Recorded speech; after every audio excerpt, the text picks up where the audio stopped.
Cansado de que tu sello de Salomón no atraiga a Paimon, no sabes en qué fecha se hace el ritual de Asmodeo, harto de buscar los materiales para invocar a Belial y no encontrarlos por ningún lado. Hoy vamos a aprender a fondo sobre la Goetia, una clase maestra, sus raíces, su lógica y cómo funciona de verdad. Quédate, porque lo que veas hoy va a cambiar tu forma de entender a los demonios. Soy Cristo Luciferri, ocultista, autor e investigador. Mi trabajo es desarrollar el ocultismo del siglo XXI y traerte conocimiento que no vas a encontrar en otro lado. Por eso hice esto, no para desenmascarar a la Goetia, sino para entenderla, quitarle la mugre y aprender a trabajar con entidades, ángeles o demonios con efectividad. Pero antes de empezar, una advertencia: lo que tú crees que es la Goetia, casi seguro que no lo es. Lo que llegó a tus videos, a tus PDFs, a tu pantalla, es una copia de otra copia, y en el camino se quedó tirado casi todo lo que importaba. Así que esto lo vamos a hacer en 3 movimientos. Primero, ¿de dónde salió todo esto en realidad? ¿Quién lo escribió? ¿Cuándo? ¿Y por qué lleva el nombre que lleva? Segundo, ¿qué le pasó en el camino hasta convertirse en lo que hoy te venden? Y tercero, ¿qué se puede hacer de verdad con lo que queda cuando quitas de encima siglos de mugre? Vamos desde el principio. Espera un momento y contesta algo con seriedad. ¿Qué crees que es la Goetia? Porque casi todos tienen la misma imagen en la cabeza: 72 demonios con nombres en latín, sellos que te bajas de internet, reyes, duques, presidentes del infierno, acomodados en su jerarquía, y un ritual oscuro que, si lo haces bien, te concede todo lo que pidas. ¿Y de dónde sacaste esa idea? De un video que vio a otro video, que le copió a alguien que leyó por encima a otro que tampoco había abierto el original. Jugaste de niño al teléfono descompuesto.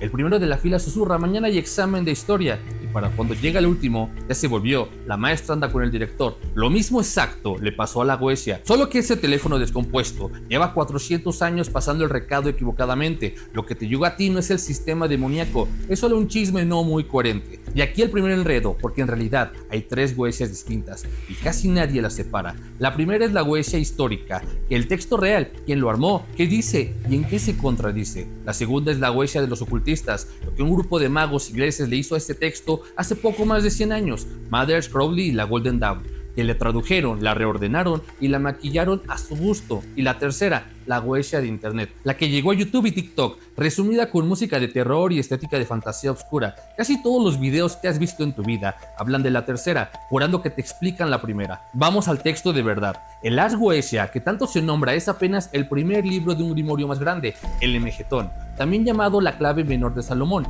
y el manuscrito más antiguo que se conserva de él es del siglo XVII, de nuevo, del siglo XVII. No es un texto de hace milenios y no lo escribió Salomón. No existe una sola prueba de que el rey hebreo haya escrito una línea de esto.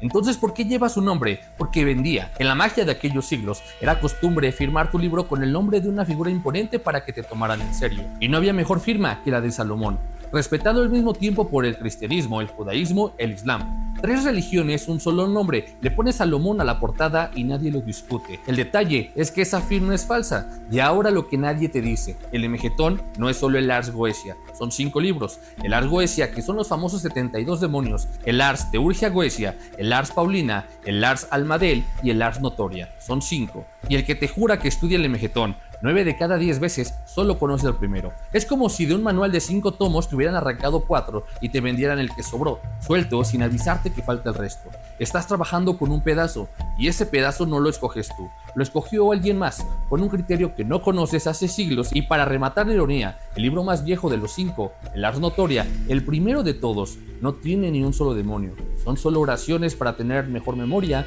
y aprender más rápido.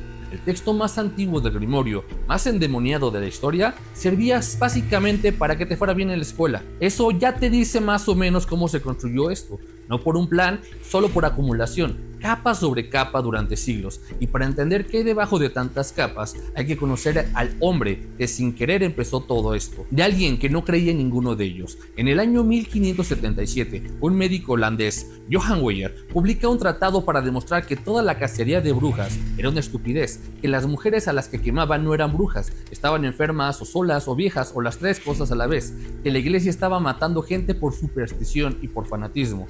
Y para probar que el sistema de los demonios no tenía ni pies ni cabeza, eran puras tonterías, hizo algo que le salió por la culata: su propio grimorio, una guía con 69 demonios, cada uno con un nombre, su rango y lo que supuestamente hacía, y la hora a la que se le llamaba, un catálogo entero dedicado a la burla. Lo puso como apéndice y lo tituló Pseudomonarchia Daemonum, la falsa monarquía de los demonios. Falsa, lo dice en el título.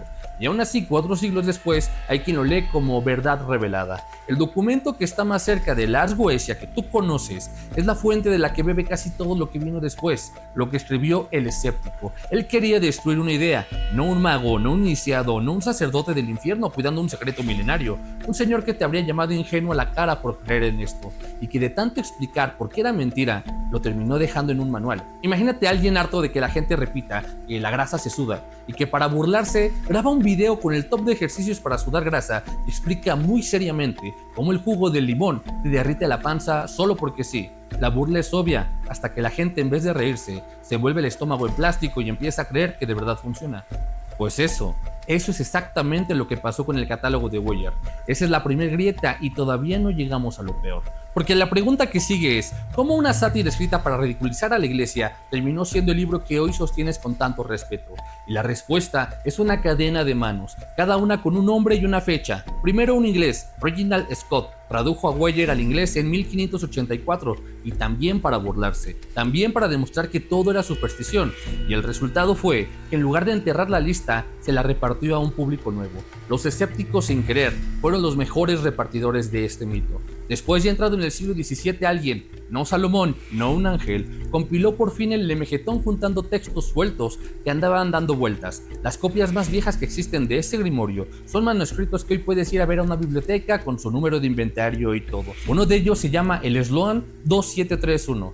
No es una reliquia caída del cielo, es un cuaderno del 1600 guardado en un archivo. Y ahora hablemos de la pieza que más te va a incomodar, la que pone en duda eso en lo que más confías, los sellos, esos sigilos que bajas para llamar a Baal o Paimón, lo que dibujas con tanto cuidado en tu papel. Según la investigación, se sistematizaron en esa época y se atribuyen a una persona con nombre y apellido, Thomas Ruth, que los emparejó con los 72 ángeles del Shem HaMephorash. Esto es difícil de asimilar. Los sellos no son antiguos, no son firmas milenarias. Tienen un autor probable y tienen un siglo, tienen un contexto. Ese sello de Paimón que tratas como si lo hubiera grabado un dios en el principio de los tiempos es lo bastante reciente como para tener una fecha específica. Y al final de toda la cadena, en 1904, dos magos ingleses, Mathers y Crowley, agarraron ese material, lo tradujeron, lo ordenaron a su gusto y lo publicaron con el título que lo volvió famoso. Esa edición, la de ellos, la que hace poco más de 100 años, es la que terminó en tu PDF probablemente. Vamos a contar Weyer, Scott, el compilador anónimo, Ruth, Mathers y Crowley. Cada eslabón es una persona con su época, sus intereses y sus errores. En ningún punto de esta cadena baja una revelación divina. Lo que hay son hombres copiando, traduciendo y corrigiendo a otros hombres. Pero falta una pregunta y es la más sencilla de todas. Si Weyer puso 69, ¿por qué el libro tiene 72? ¿De dónde salieron los 3 que faltan? ¿Y por qué precisamente ese número? La respuesta te dice todo sobre cómo se arma un sistema como este. El 72 viene de copiar otro sistema ya existente, viene de la Cábala, ese sistema de numerología y nombres secretos que se le atribuye a textos que nunca nadie vio, y mensajes secretos de ángeles, más bien de un par de rabinos medievales queriendo llamar la atención, Isaac el Ciego y Moisés de León, y que con los siglos se vendió como sabiduría ancestral, cuando en realidad se lo inventaron ellos para vender libros y cobrar por enseñar. Pero eso es harina de otro costal, y un costal muy grande, lo dejaremos para otro día. Lo aquí importante es que dentro de ese sistema hay una de las formas más sagradas del nombre del dios judío cristiano, el Shem HaMephorash. De ahí se desprenden 72 nombres, y cada uno se le asoció a un ángel. 72 ángeles, aunque hay registros de muchos más, pero recortaron la lista por popularidad. Y a alguien en algún momento de la cadena le pareció interesante que a cada ángel de la luz le tocara su contraparte en la sombra, 72 arriba y 72 macabros abajo. Simétrico, ordenado y bonito. El problema es que Weyer solo había juntado 69, así que para que la cuenta cerrara con simetría había que conseguir 3 más. Y se consiguieron, no porque alguien los descubriera, los encontrara o los invocara, sino porque faltaban 3 casillas por llenar. El número no salió de los demonios se estiraron para alcanzar el número. ¿Cuáles son esos 3 exactamente? Todavía se discute entre quienes estudian el texto, y ahí no te voy a vender una certeza que yo no tengo. Pero el punto no es cuáles, el punto es que existen, para cuadrar una tabla. Piénsalo, como cuando te falta un jugador para armar el equipo y metes a la cancha al primero que pasaba para no quedar incompletos. No entró por bueno, entró porque sobraba una camiseta. Y de nuevo, la lista de demonios en diversos textos supera por mucho a esos 72. Y una vez que ves el mecanismo, lo empiezas a ver en todas partes, porque los nombres de esa lista tampoco nacieron ahí. Muchos son dioses viejos a los que les bajaron de puesto. Baal, ese rey que abre tu catálogo, era Baal, un dios al que pueblos enteros de Medio Oriente le rezaban por la lluvia y la cosecha. Astarot era Astarte, diosa del amor y de la guerra, adorada con devoción siglos antes de que a nadie se le ocurriera dibujarle un sello. No eran demonios, era la competencia, porque así funcionaba. Cuando una religión se imponía sobre otra, no borraba a los dioses del bando perdedor, los reetiquetaba. Los dioses del vecino, del enemigo, del que creía distinto, pasaban un archivo de demonios.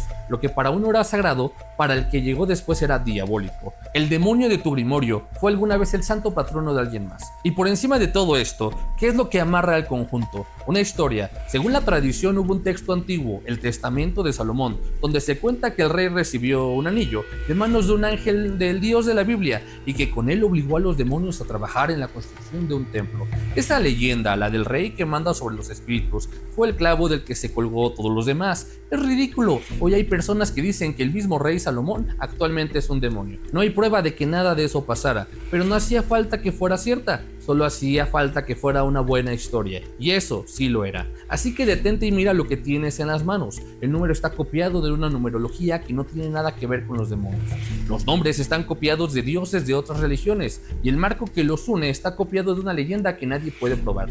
3 préstamos sin un solo original, lo cual deja una pregunta incómoda colgando en el aire. Si el nombre que pronuncias era de otro, si lo escogieron para rellenar una tabla y si llegó a ti después de 400 años de copias, ¿a qué le estás hablando exactamente cuando lo dices en voz alta? Vamos a resolverlo, y para eso necesito que entiendas una sola idea, porque de aquí viene todo lo demás. El nombre no es la entidad, y nunca lo fue. Te lo explico con algo que usas todos los días. El país donde se habla alemán tiene excelente cerveza y lo llamas Alemania. Un inglés lo llama Germany, un francés lo llama Allemagne, ellos mismos los que viven ahí lo llaman Deutschland. 4 nombres distintos, 4 idiomas y ni una sola discusión sobre cuál es el verdadero, porque todos entienden lo obvio. El país es el mismo. El nombre solo es una etiqueta que cada idioma le otorgó. Nadie cree que pronunciar Deutschland en lugar de Alemania te da un poder secreto sobre el territorio. Y sin embargo, eso es exactamente lo que se cree con los demonios. Se da por hecho que el nombre de Paimon es el nombre real, el verdadero, el que esa entidad reconoce y obedece. Que si lo pronuncias bien, con la entonación correcta, tienes una llave, pero ese nombre pasó por la misma fila del teléfono descompuesto que ya vimos. Viene del hebreo, cruzó al latín, de ahí al inglés, de ahí al español, deformándose en cada salto. Lo que tú dices hoy no es lo que alguien dijo hace 1000 años, es la última versión de una palabra que lleva siglos cambiando de boca en boca. Y aquí está lo que en verdad importa, porque no es solo cuestión de pronunciación. Aunque dijeras el nombre original con acento perfecto, seguiría sin ser la entidad, sería la etiqueta. Igual que gritar Deutschland con acento alemán impecable no te hace dueño de Alemania, ni siquiera ciudadano. Decir Paimon, como sea que se dijera en el principio, no te entrega a nadie. Estás confundiendo la palabra escrita en la cajita con lo que sea que hay dentro. Y si el nombre es solo una etiqueta prestada, deformada y cambiante, entonces la pregunta se vuelve más grande, no más chica, porque te queda un sello que tiene autor y fecha, un nombre que era de otro dios y que encima pronuncias mal, y un número elegido para cuadrar una tabla. Quítale todo eso, quítale la etiqueta y quítale el dibujo, quítale la cifra. ¿Qué queda debajo? Algo queda. Y eso que queda, eso que no depende del nombre que le pongas ni del idioma en que lo digas, es lo que nadie te habla. Pero antes de llegar a qué es esa entidad, que sí responde, hay otra capa que arrancar, una que se te mete por los ojos todavía más fácil que el nombre, la forma, la cara con la que crees que se te presenta. Piensa en un demonio de la Goetia, el que quieras. Lo más probable es que te haya llegado a la cabeza algo con cuernos, con cabeza de animal, con alas de murciélago, una figura salida de un grabado europeo viejo. Esa imagen la das por buena, por real, como si así se vieran de verdad, y es el segundo disfraz del que hay que superar, porque esa cara no es la entidad, es la forma que le pusiste tú. Te explico cómo funciona. Una entidad no anda por ahí cargando una cara propia que te enseña al llegar. Cuando el vínculo con ella se hace fuerte, toma una forma que tú puedas reconocer y la arma con el material que ella traes dentro. Tu cultura, tu religión, tus miedos no te muestran lo que es, te muestran lo que tú eres capaz de ver y entender. Por eso al monje europeo de la Edad Media, criado entre sermones de azufre y bestias del infierno, se le aparecía con cabeza de cabra y patas de chivo. Tenía toda la lógica, era lo que su cabeza tenía a la mano para interpretar aquello que no entendía. ¿Y con qué se aparece de este lado del mundo? Por ejemplo en México. Para eso no le preguntes a un grimorio inglés, pregúntale a tu abuela. Aquí no llega con cabeza de cabra. Aquí en México tiene otras formas. Una de las más populares, un charro vestido de negro, un hombre elegante bien plantado vestido de negro con su traje fino y su sombrero, que se te aparece en un cruce de caminos, en la cantina o en el baile, justo cuando andas necesitado y ambicioso. No da miedo, te da confianza, te ofrece un buen trato, que toques la guitarra como nadie, que ganes en el palenque, que el dinero te empiece a llegar de todos lados, que esa mujer voltee a verte. Todo a cambio de algo, siempre a cambio de algo. Y tiene un solo detalle que lo delata, por eso nunca se quita las botas. Donde debería de tener un pie tiene una pata de gallo, o a veces el guajolote o una pezuña de cabra. Fíjate en lo que acaba de pasar, la misma idea, una inteligencia poderosa que se te acerca a ofrecerte poder a cambio de un precio. En Europa se viste de bestia y en México se vistió de un charro muy guapo. Y seguramente tu país tiene sus propias formas. ¿Por qué las mismas cosas salen tan distintas según donde nazcas? Esa pregunta la respondió un psiquiatra suizo, Carl Jung. Su idea que debajo de tu mente hay un sótano que no es solo tuyo, es de la especie entera. Y ahí vive lo que él llamó arquetipos. Un arquetipo no es una imagen, es un molde, una forma hueca que todos traemos de fábrica y que cada cultura rellena con lo que tiene en la mano. Por eso el griego rellenó el molde del héroe con Hércules, el hebreo con Sansón y el cine gringo con Superman. Tres rellenos distintos, el mismo molde por debajo, pues el demonio que negocia es uno de esos moldes. Europa lo rellenó con la cabra, México lo rellenó con un charro. No cambió la fuerza que está abajo, cambió la cultura que lo interpretó, y con eso ya llevamos dos capas arrancadas. El nombre, que era una etiqueta prestada y mal pronunciada, y la forma, que es solo un disfraz que cose tu propia cabeza. Quítale las dos, quítale el nombre que le pusiste y la cara que imaginaste. Lo que queda debajo, eso que no es ni la palabra ni el disfraz, es lo único con lo que de verdad se puede tratar. Y a eso, por fin, vamos a entrar. Una entidad es una conciencia sin cuerpo, que para funcionar y mantenerse necesita de cierta energía, y la obtiene de una emoción, un sentimiento o una idea que alguien le suministre. Las hay de las que se alimentan del amor, otras del miedo, otras de la devoción. Algunas son inteligentes y eligen a quién acercarse y qué ofrecer a cambio de su alimento. Otras no razonan y se mueven por instinto, hacia la energía que las sostiene, como la polilla hacia la luz. Buenas, malas, no es una cualidad suya, es el juicio que tú emites según cómo se portó contigo.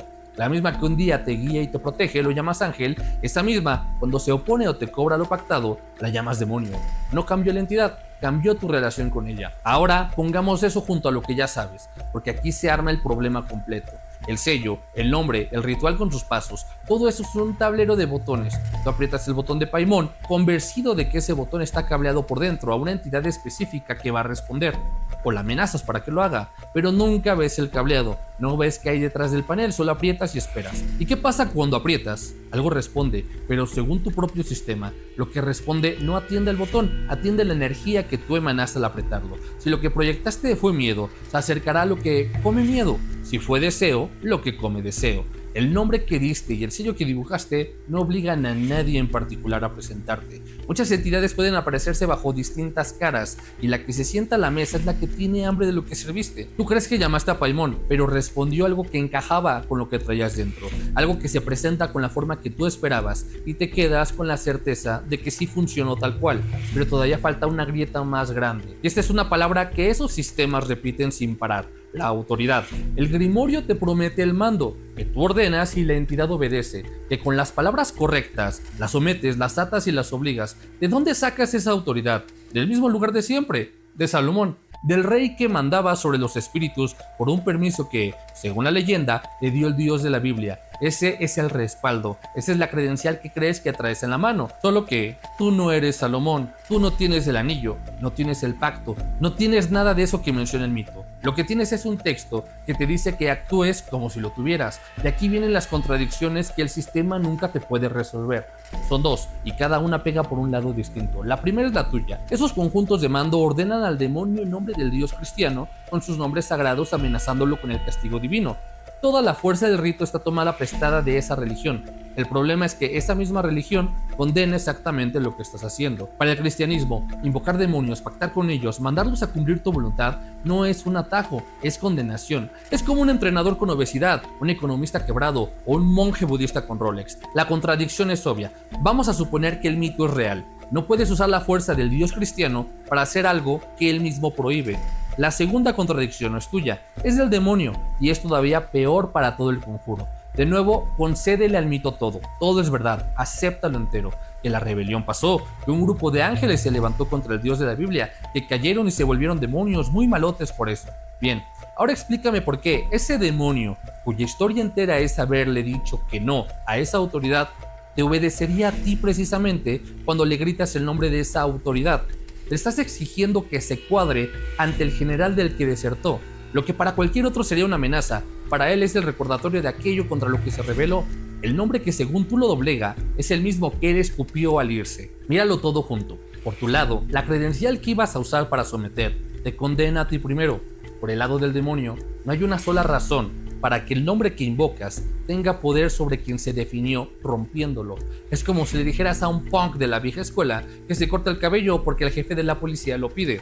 Es absurdo, ¿no?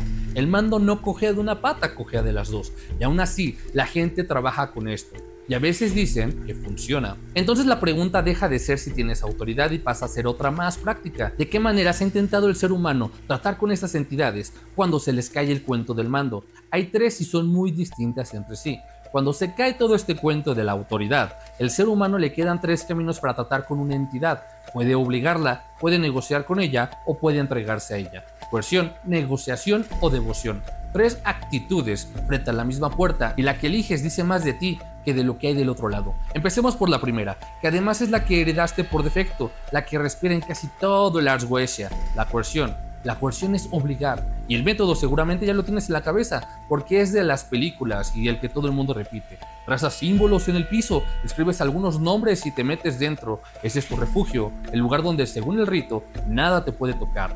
Afuera dibujas un triángulo y ahí queda atrapada la entidad, controlada sin poder salir, y desde tu círculo de protección te pones a recitar nombres sagrados, los del Dios de la Biblia, los de los ángeles. Empiezas a ordenar, y si no responde, amenazas, le prometes castigo divino, fuego, encierro eterno, le subes el tono hasta que supuestamente se rinde y hace lo que pediste. ¿Recuerdas la escena de Bob Esponja con el oso marino y lo absurdo que es? Es lo mismo, pero bueno, toda esa estructura depende de una sola idea, que la entidad es un enemigo peligroso y que tú tienes con qué someterlo, pero el con qué ya lo desarmamos hace un momento. La autoridad que recitas es prestada, no existe y cojea por las dos puntas. Te condena a ti y no tiene por qué doblegar a quien se definió rompiéndola. La coerción es entonces el método que montó toda su parafernalia. El círculo, el triángulo, la espada, los nombres encima de una autoridad que nunca tuviste. Pero hay algo más y es lo que de verdad lo delata. Fíjate en la postura. Te encierras en un círculo por miedo a que te toque, lo arrinconas en un triángulo por miedo a que se mueva, le gritas amenazas por miedo a que si bajas la voz te trague. Todo el método es coreografía de alguien aterrado. Es exactamente lo que harías con un perro callejero que crees que es rabioso. No te le acercas, no le hablas bonito, lo acorralas y lo picas con un palo desde lejos, porque das por hecho que en cuanto pueda te va a morder. ¿Y te acuerdas de qué se alimenta una entidad? De lo que le sirves. Entras a ese círculo proyectando miedo y hostilidad, tratando a lo que llamaste como una bestia que hay que someter, y si algo se sienta a esa mesa, se sienta a comer justo eso. No lo domas tú, lo fortaleces. El método que jura protegerte de un enemigo es en muchas veces el que se encarga de fabricarte uno. Claro que incluso hay entidades que se alimentan de ese miedo o furia, te pueden responder y hacerte un favor. El precio, más y más de esa energía, incluso condenándote o maldiciéndote para asegurar ese suministro. Por eso no todos escogieron pelear. Hubo quien en lugar de encerrarse y gritar, hizo algo mucho más simple y mucho más extraño para un grimorio de demonios. Se sentó a hablar de igual a igual. Eso es la negociación. Aquí eso de la amenaza no sirve. Nada de círculo de protección, nada de triángulo para acorralar, nada de gritar el nombre de un dios que ni es tuyo ni te respalda. La negociación parte de la premisa que la coerción no se atreve a aceptar, que del otro lado no hay un esclavo al que obligar ni una bestia que encerrar, sino algo con lo que se puede llegar a un trato, y todo trato funciona igual, lo hagas con una entidad o con el plomero. Yo doy algo, tú das algo, los dos salimos ganando o no hay trato. Quedas tú, lo que ya sabemos que la alimenta, energía, la emoción, la intención, la atención que para ellos es alimento. Tú entregas eso como pago y la entidad actúa dentro de lo que puede. Y si lo que le ofreciste cuadra con su naturaleza, responde con gusto, porque le estás dando justo lo que come. Eso no es someter a nadie, es un intercambio con sus términos como cualquier otro. Lo cual se vuelve más honesto, pero no más seguro. Que sea un trato no significa que sea un trato justo. Aquí es donde la gente se quema. Negocias con algo que probablemente entiende el intercambio mucho mejor que tú, que tiene más paciencia que tú y que no carga con tus prisas ni con tus urgencias. Pides rápido sin pensar en la letra chica y el precio llega después, cuando ya no lo puedes regresar. Pediste dinero y entró por una herencia, lo que significa que alguien se tuvo que morir para pagarte. El trato se cumplió al pie de la letra, nada más que firmaste algo sin leer. Negociar no te expone por falta de poder, como en la coerción, te expone por exceso de confianza. Y queda el tercer camino, el que es el opuesto al primero. Si la coerción es obligar, la negociación es intercambiar, la devoción es entregarse. El devoto no encierra la entidad ni regatea con ella, la sirve, la honra, le levanta un altar, le dedica ofrendas, tiempos, rezos, presencia constante y construye con ella un vínculo largo sostenido en el tiempo, no la transacción de una noche, y a cambio no espera un favor suelto, espera una relación. Guía, protección, compañía, pertenencia. En su mejor versión, esto se parece menos a un conjuro y más a la fe de alguien que le reza a un santo. La misma postura, exactamente la misma, solo que el nombre del otro lado cambia, pero la devoción tiene su propio precio. Y es el más callado de los tres, porque no llega como un castigo, sino como la entrega voluntaria. Alimentas esa entidad de forma constante todos los días, con tu energía y tu atención, y entre más la alimentas, más fuerte se hace, y entre más fuerte se hace, más necesitas de ella, hasta que ya no sabes si tú la sostienes a ella o ella te sostiene a ti. Terminas de rodillas, no porque alguien te obligó, lo hiciste solo, paso a paso volviéndote dependiente. El problema es que si ya tiene todo lo que desea de ti, ¿por qué habría de hacerte algún favor? Solo unas cuantas migajas para que te mantengas adorándolo. Tal vez Satanás, Lucifer es mi pastor.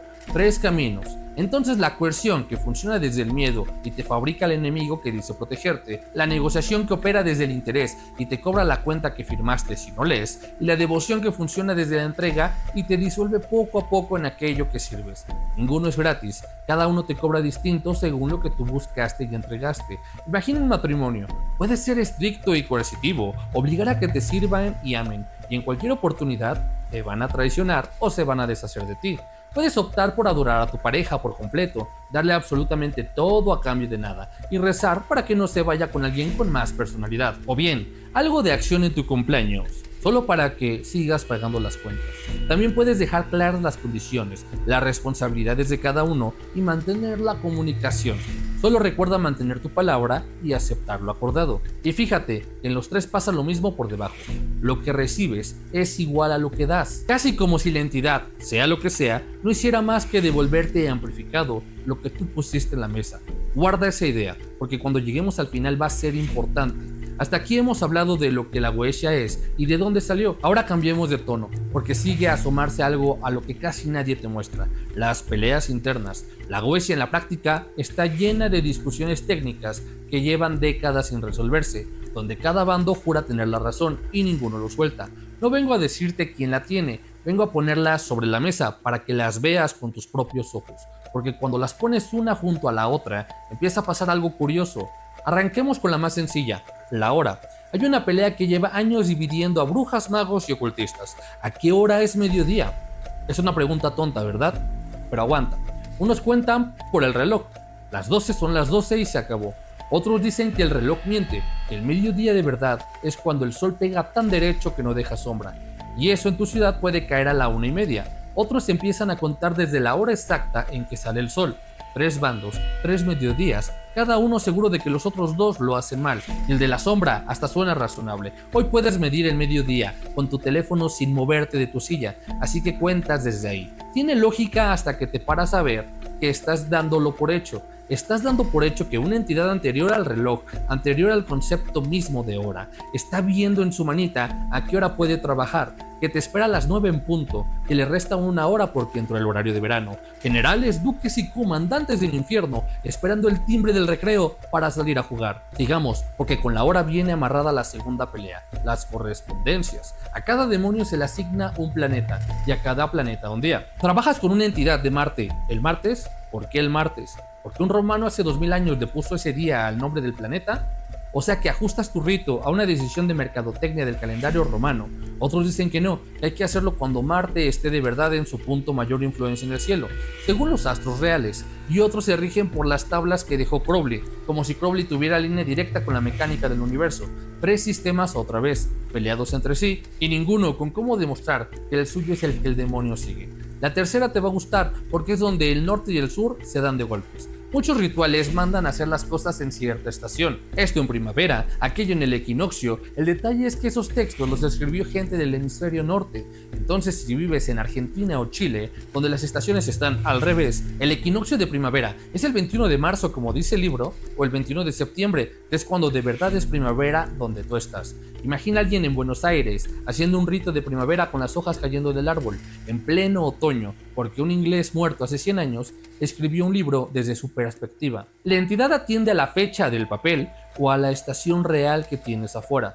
Nadie lo sabe, pero todos opinan. Y la cuarta contradicción, la que termina de cerrar este chiste, el calendario. Buena parte de este material viene de siglos en que se usaba el calendario juliano, un calendario viejo, el de antes de la Reforma.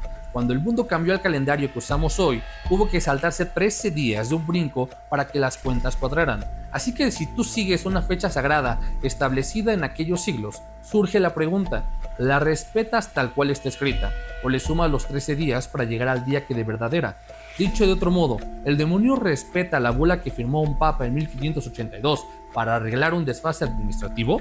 ¿Le avisaron del cambio? ¿Tiene el calendario actualizado? ¿O se quedó con el viejo y lleva siglos llegando 13 días tarde a sus propias invocaciones? Y ahí está. Cuando juntas las 4, la hora, el día, la estación, el calendario, 4 discusiones enormes con bandos que se desprecian entre sí, gente seria que ha gastado años defendiendo su respuesta. Y todas dan por sentado lo mismo sin notarlo, que una inteligencia más antigua que el reloj, que el calendario romano, que los usos horarios y de la idea misma de hemisferio, está pendiente de la burocracia con la que los humanos decidimos medir el tiempo, que el demonio ajusta su agenda a nuestro papeleo. Aunque claro, estos pequeños conflictos nunca se los escucharás a aquellos que entienden la OECHA solo del modo superficial. No te voy a decir cuál bando tiene razón, te voy a decir algo más útil. Que un reloj descompuesto dé la hora correctamente 2 veces al día no lo hace un buen reloj. Que algo funcione una vez no prueba que el método sea cierto. Llevan siglos peleando por la respuesta correcta a una pregunta que tal vez nunca tuvo sentido, o peor, que siempre fue necesaria. Ahora vamos al último eslabón de la cadena, el que tienes más cerca de lo que crees, porque la versión de la Goetia que consigues actualmente en libros o PDF, la que se volvió famosa, la que copia todo el mundo después, tiene apenas poco más de 100 años, y 2 autores bastante conocidos.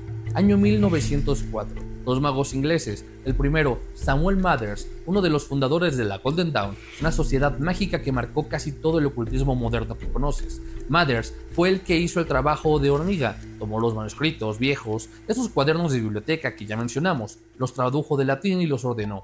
El segundo fue su discípulo y después su peor enemigo, Aleister Crowley, el hombre que la prensa en su época bautizó como el más malvado del mundo, título que él se puso de moño y presumió encantado. Crowley fue quien agarró ese trabajo, le sumó su propio prólogo y lo publicó.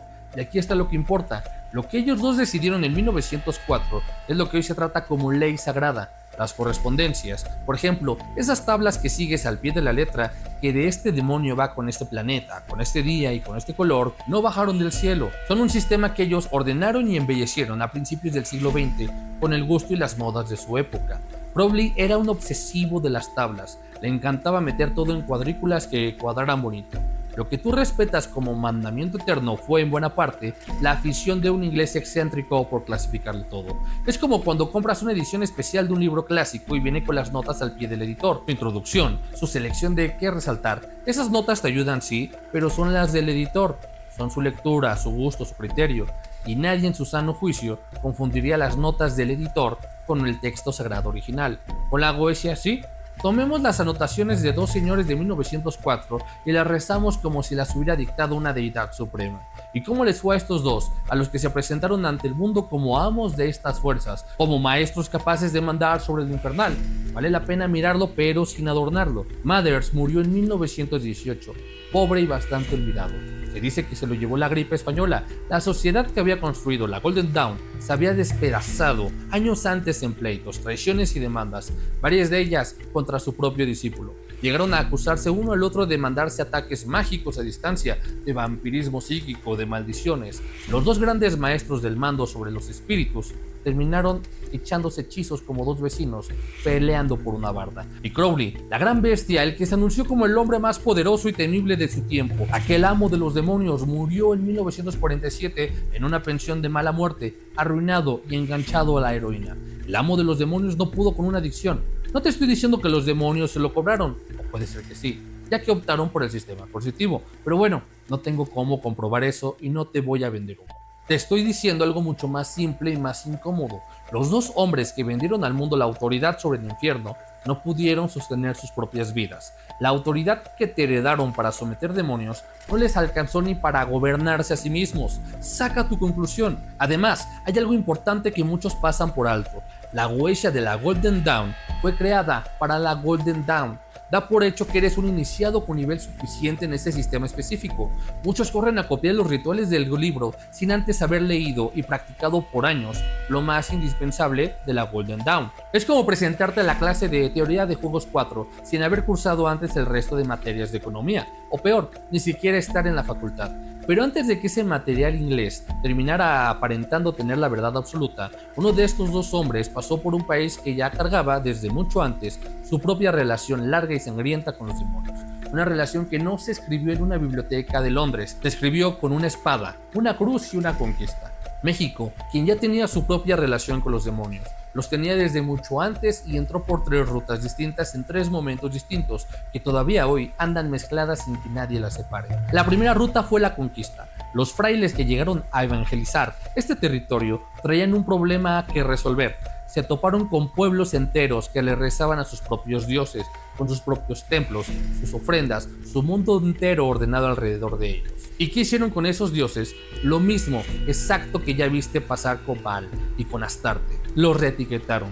Tlaloc, señor de la lluvia, el que daba de comer a un imperio, pasó a ser un demonio. Quetzalcóatl, la serpiente emplumada, demonio. Y Tezcatlipoca, el señor del espejo humeante, oscuro, nocturno, en todas partes a la vez, le vino como anillo el dedo para vestir al diablo cristiano que traían en la cabeza. Los dioses de los que ya estaban aquí se volvieron de un día para otro los demonios del que acababa de llegar. Y esto no fue solo cambiarles el nombre. La conquista no destruyó nada más templos y ciudades, quemó los códices, los libros, donde ese conocimiento de siglos estaba guardado. Mira el tamaño de lo que se perdió. Pueblos que llevaban miles de años desarrollando su propia forma de tratar con lo invisible, sus propios nombres, sus propias entidades, su propio mapa de este lado.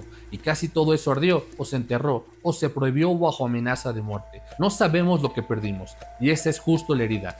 Nos quedamos sin el original. La segunda ruta fue el sincretismo, porque los dioses viejos no se murieron cuando los llamaron demonios, se escondieron, se metieron detrás de los santos, se disfrazaron de catolicismo para sobrevivir y siguieron ahí debajo. A las deidades solo les lavaron la cara, como a Tonantzin, que se convirtió en la madre regional de Jesús, u Osteotl, el dios de la cueva, que hacía favores pero le pusieron el disfraz de Cristo y lo nombraron señor del Chalma. Ya eso, con el tiempo, se le sumó una tercera tradición, la africana, la de los esclavizados que fueron traídos a la fuerza, que cargaban sus propias tradiciones de trato con entidades, sus propios sistemas de ofrendas, intercambios y alianza, que no tenían nada que ver ni con el diablo cristiano ni con los dioses de aquí. 3 mundos obligados a vivir bajo la vigilancia del español, con su magia popular y sus grimorios clandestinos. El indígena con siglos de contacto y el africano con los suyos no se ignoraron, se mezclaron, y de esa mezcla forzada durante siglos nació algo nuevo que no es ninguno de los 3 por separado. Ese charro negro elegante del que ya hablamos,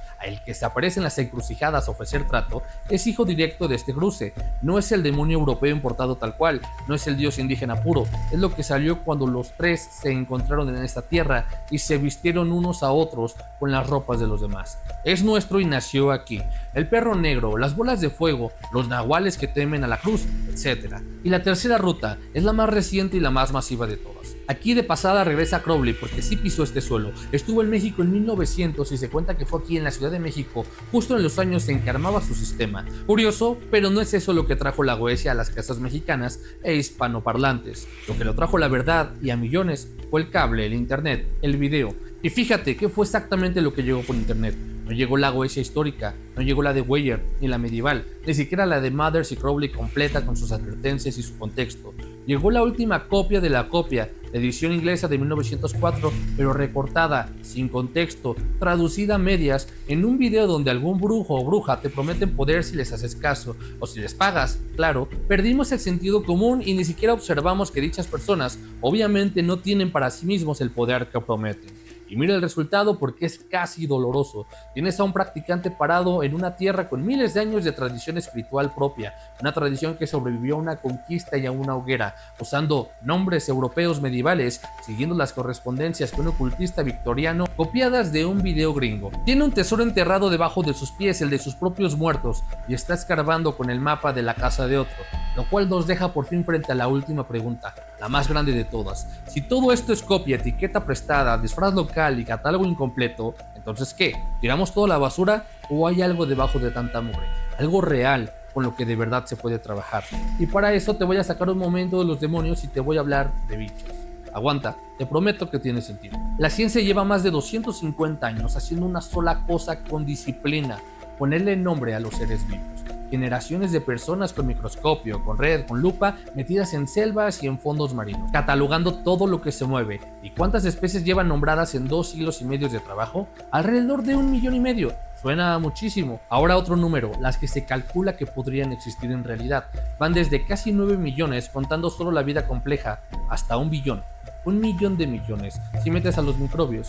O sea que después de 2 siglos y medio buscando sin parar, hemos nombrado, siendo generosos, a 1 de cada 100, quizás 1 de cada 1000. Y ojo con lo que estamos midiendo. Estamos hablando de la vida física, de lo que puedes agarrar, meter en un frasco, ver bajo un microscopio y diseccionar en una mesa. Lo más fácil de catalogar que existe. Y aún así, apenas rascamos la superficie. Ahora regresa a tu grimorio y mira el número que tiene la portada: 72. Una cifra cerrada, redonda, completita.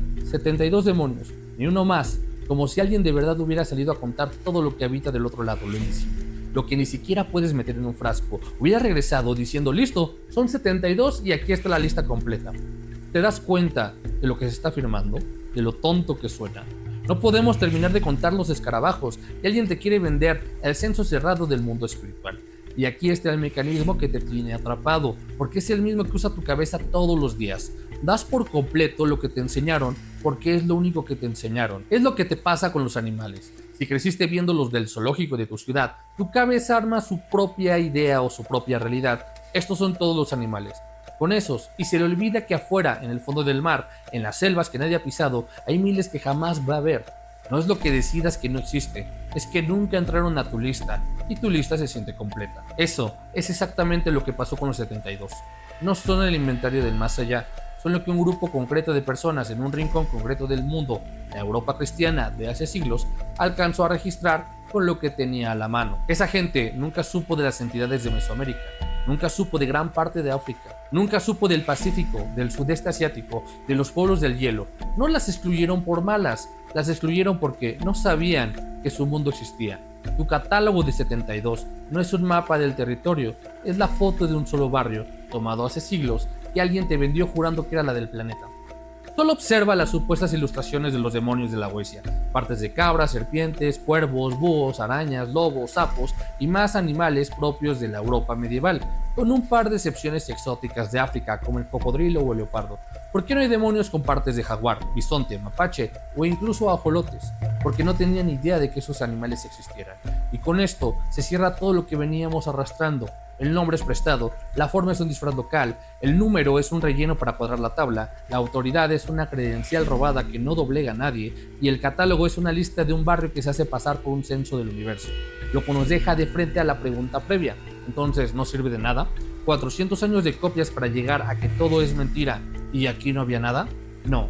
Y aquí es donde por fin te digo, ¿qué es lo que sí queda cuando quitas toda la mugre que queda, cuando le arrancas todo lo de encima? Es lo único que de verdad importa.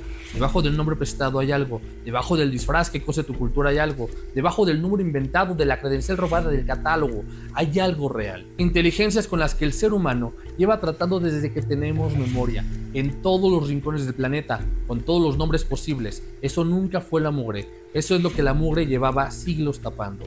La mugre era otra cosa, era el sistema de sometimiento, la idea de que tú llegas, gritas un nombre, dibujas un sello, un círculo y un poder milenario se cuadra ante ti como soldado raso. Esa parte, la del amo y el esclavo, la del círculo y la amenaza, esa sí puedes tirarlo entera. No servía antes y no sirve ahora porque no se sostiene por ningún lado. Y encima te pone en la peor posición posible frente a algo que no entiendes. Lo que yo te propongo en su lugar es lo que yo llamo una Goetia colaborativa y descansa en unas cuantas verdades simples, todas las que ya recorrimos juntos en este video. La primera, trata con lo que hay debajo, no con la etiqueta. El nombre y la forma son solo la puerta, no la casa. Deja de adorar al disfraz y aprende a hablarle a quien lo trae puesto. La segunda, y acuérdate que te dije que esto iba a ser importante, recibes lo mismo que das. Lo viste en los tres métodos. El que entra con miedo fabrica un enemigo. El que entra a someter despierta resistencia. Y el que se sienta a tratar de igual a igual, con respeto y con términos claros, construye una alianza. La coerción no falla porque te falte poder. Falla porque pediste guerra y te la dieron. Relación, no sometimiento. Esa es la diferencia entre que algo te sirva o que algo te cobre.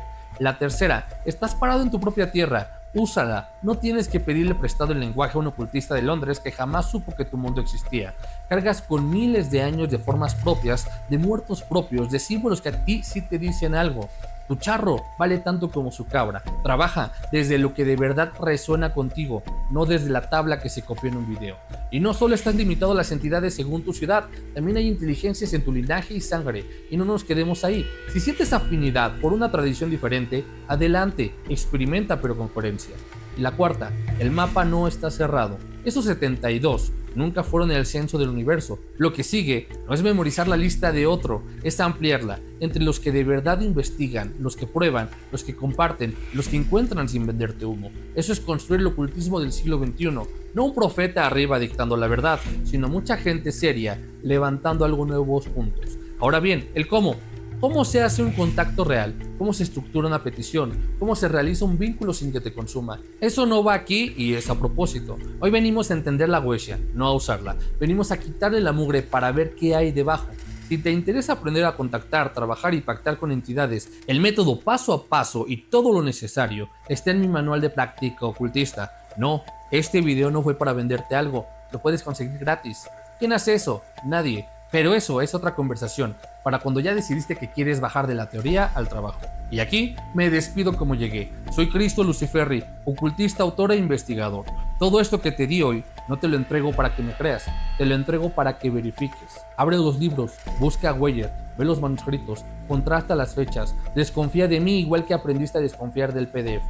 Porque eso y no otra cosa es el ocultismo que viene a construir. Uno que aguante que lo investiguen en manos de gente que piensa, no de gente que obedece. El sistema te pedía que te arrodillaras y repitieras. Yo te pido lo contrario, que te pares, que dudes y que mires tu grimorio una última vez, ahora que ya sabes todo lo que carga encima. No lo vas a volver a ver igual, no lo tires, úsalo como punto de partida, no como verdad absoluta. Los ocultistas de antes llegaron hasta donde pudieron.